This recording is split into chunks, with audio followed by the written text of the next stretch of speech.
Ah oui, mais c'est ce qu'a dit son avocate hier. Attendez, alors là, mais son avocate a dit, il est intelligent, il ne sort jamais seul, il est tout le temps entouré.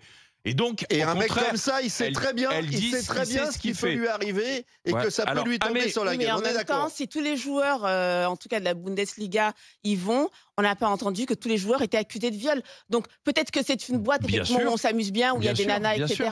Mais peut-être qu'il s'est pas dit non plus, ah bah là-bas, c'est la boîte où on accuse de viol les joueurs de tous foot. Les joueurs de la Bundesliga, il y a des vedettes. Je ne sais pas si les grandes vedettes de la Bundesliga où va. Mukiele, c'est quand même pas une superstar.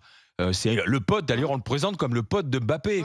Donc effectivement, peut-être que d'autres stars de la Bundesliga n'y vont pas, d'autres joueurs y vont. Mais oui, alors attends, parce qu'il ne faudrait pas non plus faire le procès d'un joueur, et je ne parle pas de Mbappé, qui simplement veut se détendre avec un ami en boîte de nuit, tout simplement parce qu'il est joueur. Ou alors ils se deviennent curés, ou alors effectivement ils restent enfermés chez eux. Non, mais c'est le problème. 10 ans de carrière. C'est le vrai problème. Alors, oui, mais non, c'est pas le vrai problème. Écoutez, dans ce cas-là, toutes les stars de rock, du rap, mais c'est ce qui font regarde, c'est ce qui est en train de se passer. Oui, mais je trouve que là c'est deux choses. Un viol, c'est un viol. Aller en boîte, et on a le droit d'aller en boîte. C'est-à-dire, on mélange tout là. Jean-Baptiste, bonjour. Il sera peut-être accusé de crime. Oui, bonjour. En boîte ou pas en boîte. Jean-Baptiste, vous êtes juriste et assureur, et à titre juridique, vous travaillez avec des vedettes, avec des célébrités. C'est ça. Donc moi, je suis dans un cabinet d'avocats qui travaille avec des personnes assez reconnues. Je connais très bien le maître Cagnes-Bernard. Et pour moi, ça me surprend cette affaire parce que nous, on a un peu une procédure pour tous les clients qui est que quand ils sortent justement en boîte de nuit, ils ont une attestation qui est préformulée et préécrite par nos services de consentement. S'ils rencontrent une jeune fille ou un jeune homme, ça veut dire que l'acte sexuel est complètement cassé. C'est clair que le côté intime, mais en tout cas, ils ont tous une attestation. Il faut signer l'attestation à la jeune fille avant de faire l'amour. C'est dingue ça. Et en même temps, et avec prise de photo de la pièce d'identité. D'accord. De la personne en question. Donc en fait, tout ça est très spontané. Vous avez des bougies aussi, non? Attendez, allez-y.